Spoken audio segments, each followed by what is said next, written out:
Okay guys, this is my 14-foot tracker. I just installed a new motor. It's a 20 horsepower. I've only had it on the lake one time. Gee guys, it's more than enough for this boat. The boat is recommended for 25 horsepower. It has 3 seats, aluminum seats that go across, as you can see. Alrighty now, here's what we're going to do. We got fenders hanging there. I painted a 19. I was in the Navy.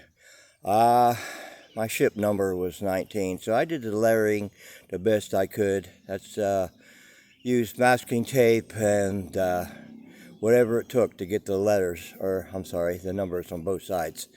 Alrighty, now this video is not about so much about this part of the boat. Alright, I'm going to walk backwards because I don't want to face the sun. Alright, and it's about building this deck. Right now it's upside down, as you can see.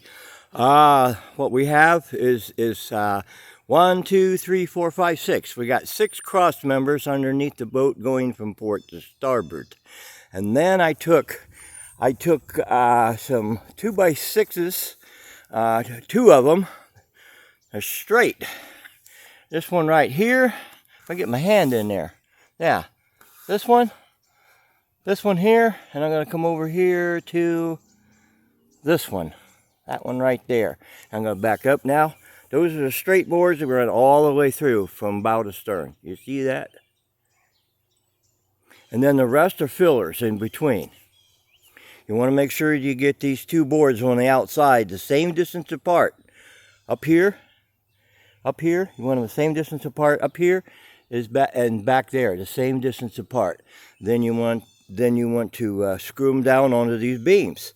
See, now you fill them in between these usually short pieces. Now the longest short piece I had was 22 inches, which was back here.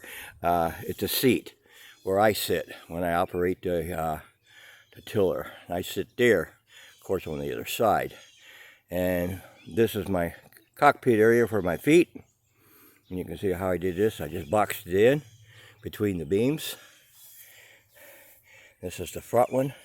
Okay, the front one is a hatch. So these extend beyond down in here. They extend beyond about 5/8 of an inch, and then when my lid on my hatch, it'll rest on this little lid ridge. Okay, now that's just about it. Now you got to remember to bevel these corners. You bevel these edges. See how that's beveled? I stayed about 1/4 of an inch away from the hull when it goes up there. See, and even the beams you have to bevel back. So you want to bevel back those beams so that they fit as close to the hull as you can possibly can. And then they run, of course, now I'm going to go back to the boat. They run on both sides of the seat, and they drop down. Well, they drop down about that far, see, and it just sets on here. I can take this off, the deck off, anytime I want to. Put it on, take it off, put it on. I can rechange it. Build a new one using the pattern that I got from this one. But it's a really easy process. Really easy process. Now I'm going to go back to here. Now when it comes to, now as you see, this is a curve. There's a curve in here, okay, on the side. Or actually, you can see it better there.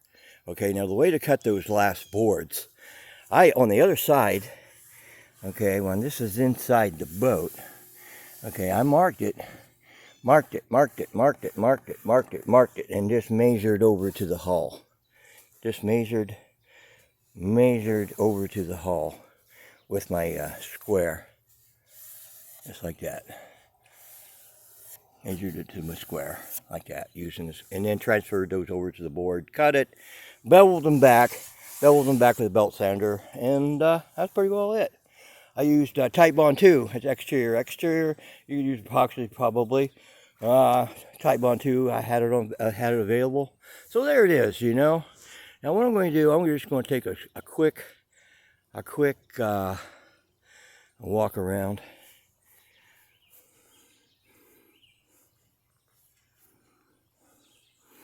because you want to build one of these things. Oh, by the way, I'm going to get back to this one here. You see this beam, deck beam going across? This one right here, it's 3/4. This one here, 3/4. The front one, 3/4. See, that's the front one, 3/4. All right. I use that for weight purposes, but I think you could really get away with just using these 1.5 by 1.5. I took a 2x4, cut it in half.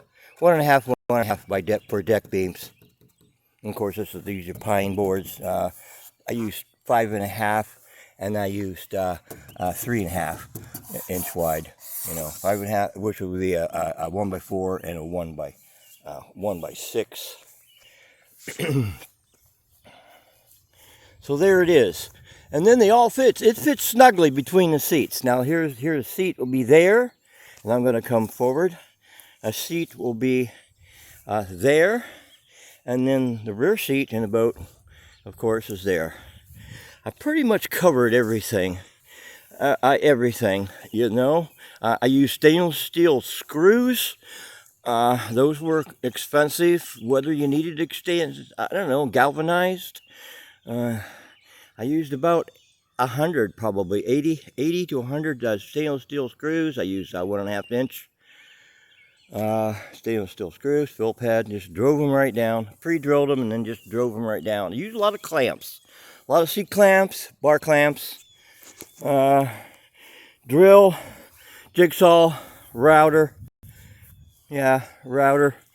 There'll probably be a part B. Oh, definitely going to be a part B to this, because I'm going to